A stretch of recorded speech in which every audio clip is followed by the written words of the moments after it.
Hai semua, kami dari kelompok 5 dengan judul Analisis Metode Pembelajaran Mesin untuk Klasifikasi Tumor Payudara akan mempresentasikan hasil belajar kami.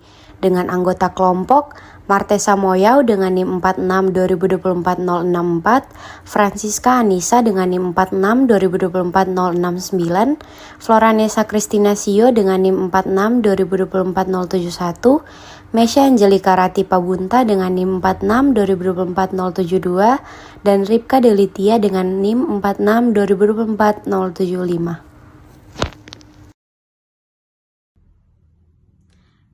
Definisi kanker payudara. Kanker payudara ialah suatu kondisi penyakit di mana sel-sel pada payudara tumbuh tidak normal atau tidak terkendali dan membentuk tumor yang dapat menyebar ke bagian tubuh manusia. Kanker payudara juga dapat terjadi pada wanita maupun pria, meskipun lebih sering terjadi pada wanita. Kanker payudara dapat disebabkan oleh berbagai faktor, yaitu ada genetik, hormon, gaya hidup, dan lingkungan. Dan ada gejala-gejala kanker payudara juga seperti benjolan atau massa pada payudara, perubahan bentuk atau ukuran payudara, keluarnya cairan pada puting. Dan ada statistik kanker payudara. Jumlah kasus baru di Indonesia terdapat 68.858 kasus baru kanker payudara pada tahun 2020, yang merupakan 16,6% dari total 3.096,914 kasus baru kanker di Indonesia.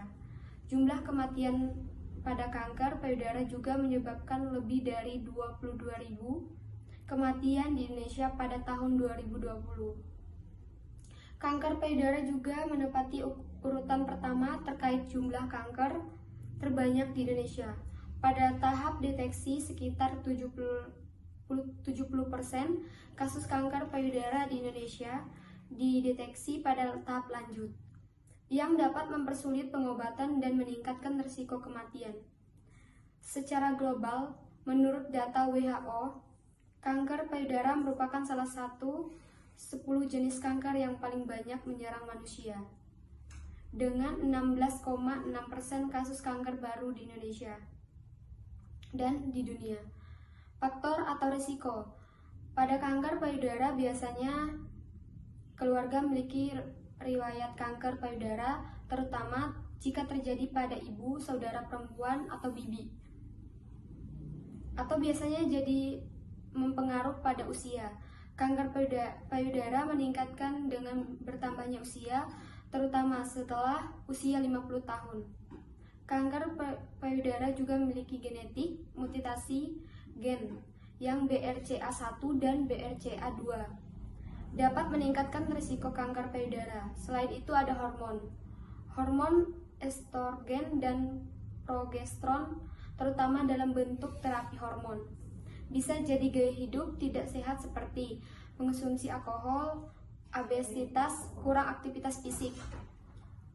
Pentingnya untuk diingat bahwa memiliki faktor risiko tidak seperti seorang pasti akan terkena kanker payudara. Namun, mengetahui faktor risiko dapat membantu dan mencegah dan deteksi pada kanker payudara. Jenis tumor kanker payudara. Tumor kanker payudara dibagi jadi dua. Ada tumor jinak dan tumor ganas.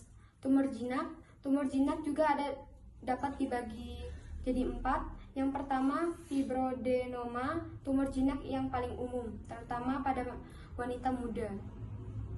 Fibroadenoma biasanya berbentuk bulat, keras, dan dapat digerakkan.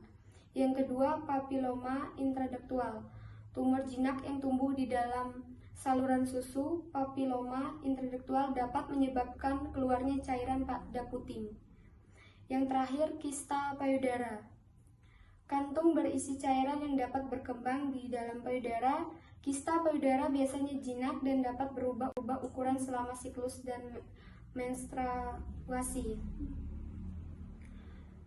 Dan ada tumor ganas. Tumor ganas juga dikenal sebagai kanker, adalah pertumbuhan abnormal sel-sel yang tidak terkendali dan dapat menyebar ke bagian lain tubuh. Beberapa jenis tumor ganas yang umum terjadi pada payudara. Yang pertama, karsinoma duktal invasif, jenis kanker payudara yang paling umum, yang dimulai di saluran susu dan menyebar ke jaringan sekitarnya. Yang kedua, karsinoma lobular invasif, kanker payudara yang dimulai di kelenjar susu atau lobulus dan menyebar ke jaringan sekitarnya. Yang ketiga, karsinoma inflamasi, jenis kanker payudara yang langka dan agresif yang menyebabkan payudara menjadi merah, bengkak, dan panas. Yang terakhir, karsinoma medular, jenis kanker payudara yang langka yang memiliki karakteristik sel yang abnormal. Kanker payudara pada pria. Kanker payudara pada pria adalah kondisi yang jarang terjadi, tetapi dapat mempengaruhi pria pada usia berapapun. Ada beberapa fakta tentang kanker payudara pada pria. Yang pertama, benjolan atau massa pada payudara yang tidak sesuai. Yang kedua, perubahan bentuk atau ukuran payudara. Yang ketiga, keluarnya cairan dari puting yang tidak biasa. Yang terakhir, perubahan kulit pada payudara seperti kemerahan dan penebalan. Jadi di sini saya akan membahas tentang related work. Dari penelitian di atas yang membahas tentang dan juga menekankan pentingnya kecerdasan pembuatan artificial intelligence atau AI dalam pembelajaran dalam deep learning dalam bidang kesehatan, khususnya untuk meningkatkan kualitas keamanan diagnosis kanker payudara. Nah, penggunaan deep learning dan transfer learning ini menurut Batnordi menggunakan algoritma deep learning untuk mendeteksi tumor kanker payudara dan membandingkan hasil dengan diagnosis dokter ahli patologi. Hasil penelitian ini menunjukkan bahwa sistem otomatis yang berbasis deep learning mampu mengguguli diagnosis manusia. Yang kedua itu menurut Khan, manfaat pembelajaran transfer learning yaitu menggunakan model yang sudah dilatih sebelumnya dan menggabungkan fitur dari arsitektur jaringan saraf populer seperti GoogNet, VGGNet, dan ResNet untuk membantu klasifikasi kanker payudara. Pendekatan data mining dan pengurangan dimensi menurut Haifeng, ini metode yang baru untuk memprediksi kanker payudara. Dan pendekatan data mining atau pengembangan data, mereka menggunakan dua dataset populer yaitu Michigan Breast Cancer Database atau WBCD dan Wisconsin Diagnosis Breast Cancer untuk mengevaluasi beberapa algoritma seperti Super Vector Machine atau SVM. Algoritma ini klasifikasi yang mencari pemisah terbaik antar kelas data. Ada juga apical neural network atau ANN atau jaringan saraf tiruan CST. Ada juga Naïve-Bayes, metode klasifikasi probabilistik berdasarkan teorema Bayes. Ada juga Bose-Tree, algoritma Ensemble yang menggabungkan beberapa model lemah menjadi satu model yang kuat. Mereka ini juga menggunakan principal component analysis atau PCA untuk reduksi fitur, pengurangan dimensi data, dan menyarankan model seperti K-means, algoritma klasterisasi untuk membantu menyederhanakan data. Menurut Kwang, menggabungkan model klasifikasi terawasi atau supervised serta menggunakan PCA dengan pelaksanaan untuk pemilihan fitur mereka. Mereka membuktikan bahwa Ensemble voting atau kombinasi beberapa model klasifikasi dengan sistem penggunaan suara merupakan pendekatan prediktif terbaik, model terbaik menurut penelitian ini. Menurut Mandal, perbandingan LR, naive Bayes dan DT menyimpulkan bahwa LR memberikan akurasi tinggi, dan Borges mengevaluasi Bayesian network jaringan probabilistik, dan DT menemukan bahwa jaringan Bayesian menghasilkan akurasi tertinggi yaitu 97,80%. Menurut Chaurasia, ini menggunakan Radial Basis Fugation Network atau RBF, naive Bayes, DT, dan C48. Varian dari Diffusion Tree hasilnya menunjukkan naive Bayes paling akurat dengan 97,36%, diikuti oleh RBF 96,77% dan C48 93,41%. Nah, dari Kumar ini menggunakan 12 algoritma klasifikasi yang termasuk ada BOS, Jerib, Lai, Liner, Discussion Table, IBK, KKNN, J48, K-star, dan multi-class, Clever, multi-layer, person, random tree, dan naive Bayes. Nah, dari penelitian di atas ini, mereka melaporkan bahwa hampir semua algoritma kecuali naive Bayes mencapai akurasi di atas 94%. Bayes mencapai akurasi di atas 94% dan metode seperti lazy classifier dan discussion tree memberikan akurasi tertinggi yaitu 99%. Ensemble learning dan inovasi baru, Le menyatakan bahwa pembelajaran ensemble learning, penggabungan beberapa model pembelajaran dasar dapat meningkatkan kinerja dengan mengurangi bias atau kesalahan akibat asumsi yang terlalu sederhana atau menyesuaikan data penelitian.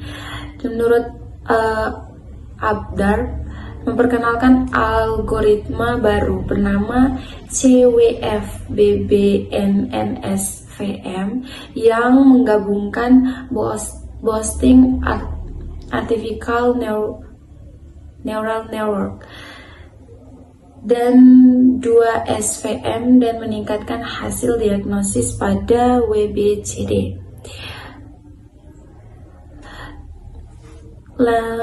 Alam juga mengusulkan Dysnaptic Ensemble Learning atau DL, yaitu metode yang secara otomatis menentukan jumlah dan artikulasi jaringan saraf berdasarkan pelatihan terhadap tujuannya adalah untuk meningkatkan kemampuan generalisasi model.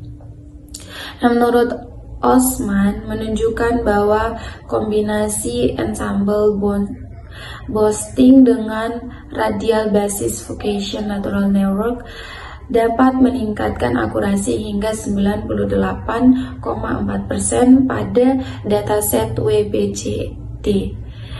Nah, jadi sebagian besar penelitian ini mengevaluasi kinerja model berdasarkan akurasi, yaitu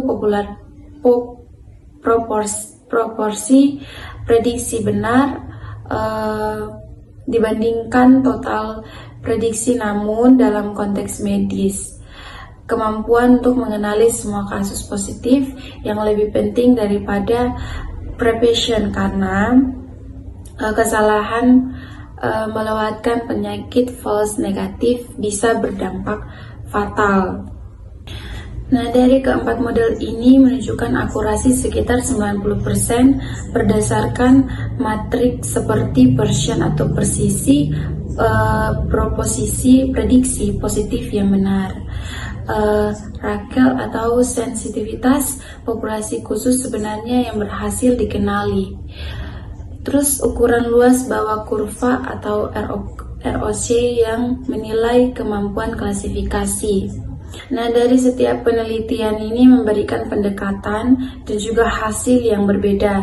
Namun semua ini menunjukkan bahwa pemberian hasil diagnosis yang cukup akurat. Bahkan ada beberapa kasus yang mengguguli ahli medis.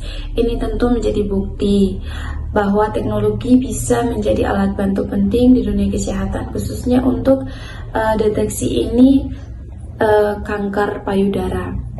Selain itu, dan juga penelitian-penelitian ini sangat berguna karena memberikan dasar yang membandingkan bagi penelitian baru dan menunjukkan potensi dan kelemahan dari berbagai algoritma, memberi inspirasi untuk menggabungkan model ensemble dari hasil yang lebih baik.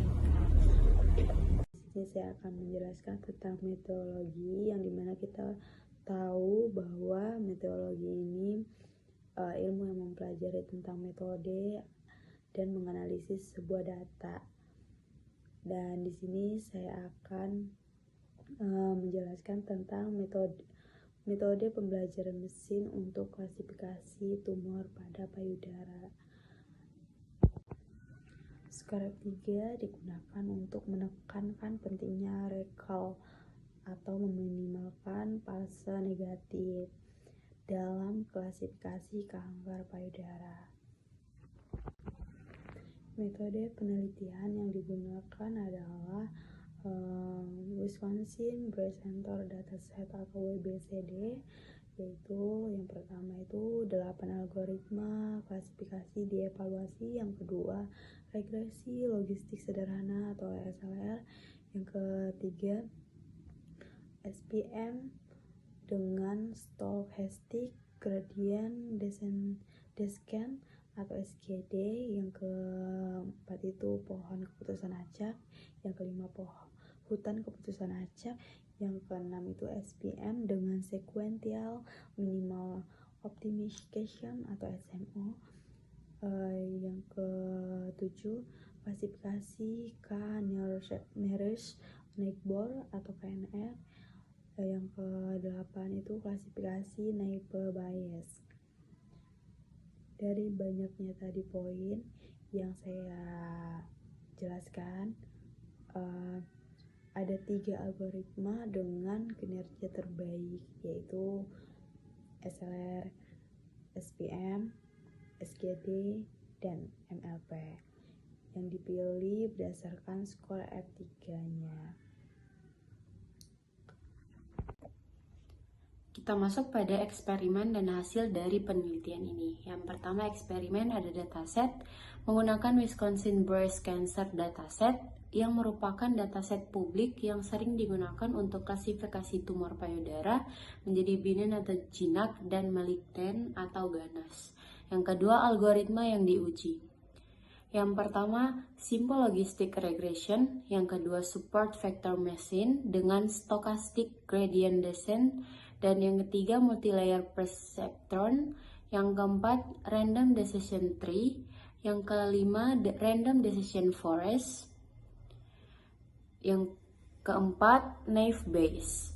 Nah, yang kedua itu adalah pemilihan model terbaik. Dari hasil evaluasi menggunakan F3 score yang menekankan recall untuk meminimalkan fase negatif penting dalam diagnosis kanker. 3 algoritma terbaik dipilih, yang pertama Simple Logistic Regression, yang kedua SVM dengan SGD, dan yang terakhir Multilayer Perceptron. Yang ketiga metode ensemble. Ketiga model terbaik tersebut kemudian digabungkan menggunakan metode ensemble classification dengan mekanisme voting. Yang kedua hard voting atau majority based voting, hasil prediksi mayoritas dari ketiga model. Yang terakhir soft voting, menggunakan probabilitas prediksi dengan metode rata-rata produk, maksimum dan minimum probabilitas. Yang terakhir adalah hasil. Yang pertama hard voting, majority based voting memberikan performa terbaik dengan akurasi mencapai 99,42% pada dataset WBCD. Yang kedua, metode ini menunjukkan peningkatan performa dibandingkan dengan algoritma state of the art lainnya yang diuji pada dataset yang sama. Yang ketiga, soft voting dengan berbagai metode probabilitas memberikan performa yang sedikit lebih rendah dibandingkan hard voting. Dan yang terakhir, penggunaan F3 score sebagai metrik evaluasi menegaskan pentingnya meminimalkan false negatif dalam konteks diagnosis kanker payudara, sehingga model lebih sensitif dalam mendeteksi tumor ganas. Untuk membantu para tenaga medis dalam mendiagnosa penyakit tersebut, para peneliti menggunakan algoritma deep learning atau yang biasa kita sebut dengan AI untuk mendeteksi tumor payudara dan membandingkan hasilnya yang menunjukkan bahwa sistem otomatis AI tersebut mampu mengungguli diagnosis manusia. Jadi hasilnya lebih akurat daripada pengecekan manual yang dilakukan oleh tenaga medis. Hal ini sangat membantu para tenaga medis untuk Sekian presentasi dari kami, terima kasih.